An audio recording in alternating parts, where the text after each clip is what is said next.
cunts. Don't forget to click the subscribe button. With their existing product versus where we are and where we want it to be will be intrinsically tied to the schedule of payments.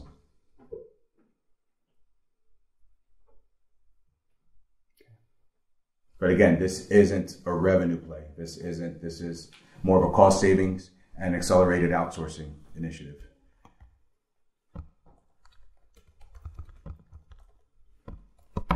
And accelerating, obviously, our next generation of ERP, which is the foundation of our company. So your projections for return on your investment is based upon adding to your arsenal this in order to keep you ahead of the game? So I'm basing this exactly right. Basing this not necessarily on top line. The immediate is on cost savings. The immediate is millions of dollars of cost savings and millions of dollars of potential revenue based on being able to have a product to market that is web-based, that shows that we're accelerating, that shows that we're innovating, that shows that we're not resting on our laurels, the fact that we are within our niche, state of the art, but now that's NetSuite, SAP, the competitions are encroaching on ours and they're already web-based. Now we're able to fend off that fight. But I'm not basing it on what we can do. I'm basing it on what we have to do. What we have to do has already been identified, already been agreed upon within our team and within the board in terms of investment, and being able to cut that investment by 2/3, and also cut that timeline by 2/3 easily. How does that cutting the timeline increase your as a percentage, either cost saving, which you alluded to a couple of times, and or top line? So cost savings, it's going to be $2 to $4 million in cost savings immediately right off the bat, and cut our timeline 2 to 4 years. Yeah, because ERP is wide and deep. ERP is a monster of a piece of software. It's not a little app. It's what I told the team. It's open heart surgery. That's the piece of software that'll put a company out of business when they change. If it goes wrong. And this company has a platform that has 18 referenceable customers, real customers that do business in the U.S. These are $100 million companies, but so it's mature enough in that it's a strong base. Our CTO, who are a little bit about our team, our CTO, he was the head of R&D at Dassault for a number of years, and the VP of applications at Johnson & Johnson. He's been with us for 4 years, so I trust him implicitly. I mean, he's just a heavy hitter. Dassault's a $15 billion software company. He's standing on the table. He's ready to go. He says worst case is it's 6 months longer than what we think. He's seen the software. He's seen the framework. Remember also that this allows us to consolidate, because one of the things you didn't hear, Dan, is, everybody in New York makes $200 grand or more. Our rent's $1 million a year. This also fits into our outsourcing plan in terms of getting our development, overseas, $20,000, $30,000 a year, and you're overpaying them versus $200, $250 a year. And they're happy and they're living well. So we're not abusing them, They still complain at $200,000 as well. 100%. Yeah. Plus they want options and all that stuff. But, and it's also written on the same platform, the same framework as one of our other verticals, which is PLM Revo. So now we're able to share resources, where right now we have 3 products that are all written in different frameworks. So now we're able to consolidate 2 of them. When you say different frameworks, you mean different languages? Different languages, correct. Okay, so any questions? Just real quick, talking about revenue saving versus revenue growth, correct? Well, it's cost savings. Cost savings. Right, yeah. Revenue growth is going to be intrinsic and more organic in terms of us being able to sell more. They only have 18 customers, so while we'll be able to sell in fact, I have a message from the owner right now, because he has 6 different customers that are interested in our shop floor control product. I'm not basing the acquisition on that. I'm meaning the value on that. That's going to be, we're going to be investing in this cost regardless. Period. So while yes, there is a revenue projection, I'm not spending my time on focusing on that, nor basing the deal or the value of it on that. I'm basing it more on the cost basis, because it's going to happen, and we can't. We're either that, or we have to go out of business. We have to plan to go out of business. Is my point. That this is software. So we have to invest. You got to do it. Yeah. Is there anything coming down the pipe like ERP is the thing today, but is there something you're looking ahead for the future? More ahead to the future is making ERP easier. That's because ERP is always going to be necessary. But what's going to happen is it's going to be less open heart surgery. It's going to be easier to implement. And part of being easier to implement is it being web browser based.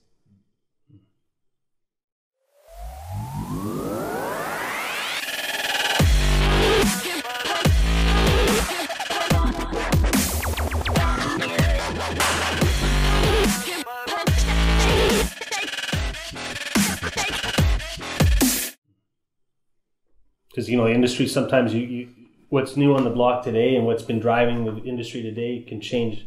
The only thing that will change, which has changed with this, is the method of accomplishing these processes, making them easier, making them less cumbersome to implement. Because from an ERP perspective, you spend $1 million on ERP in terms of the license. And if you spend $3 million to put it in, you hit a home run.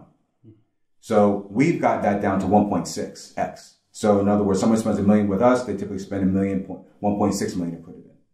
We've done that with our existing platform, and that's part of it being a niche to the vertical that we serve, which is apparel and soft goods. You're saying even when you go to the web based as well now.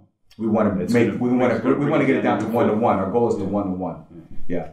And that part of that's with our roadmap and the product managers that's building of what we've done right and what we've learned, because we're a much more mature ERP company than they are.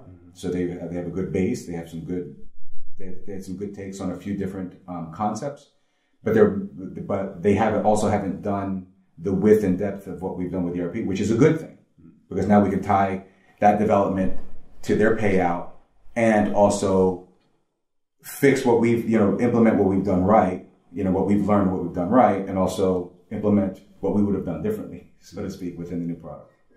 For a layperson, what does the ERP actually do? So the ERP manages all of inventory, demand, your sales, your production, your shipping, and everything in between. I gave the example earlier.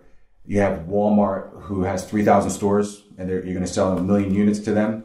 They send in an order electronically. The system automatically takes that order, validates the pricing, the SKUs, the inventory, and if it all passes, it goes in. Now it's already a booked order in your system. You wake up, it's there. Versus somebody getting an email, having to key all that in, see if we have the inventory, whatever the case is.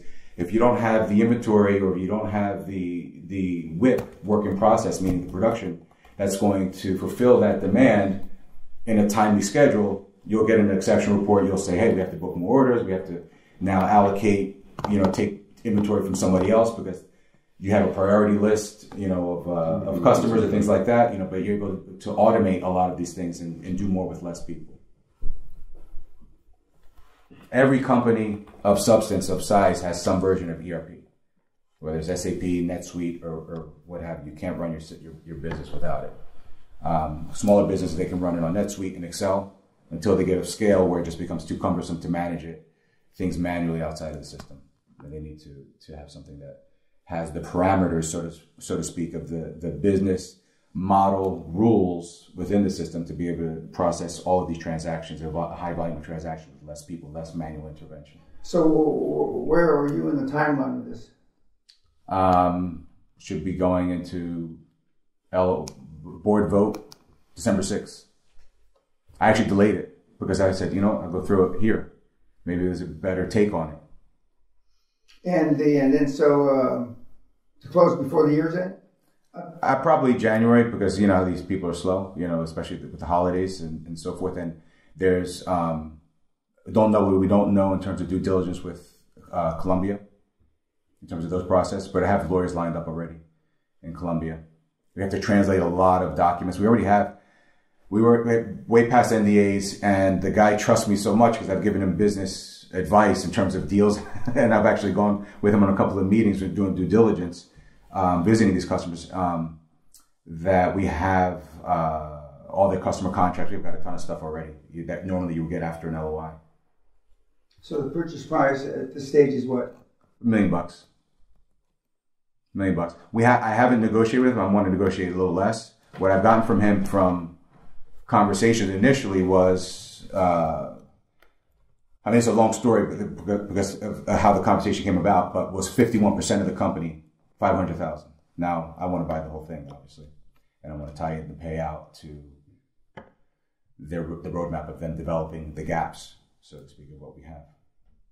Well, you got payments over a number of years. Mm-hmm. Yep.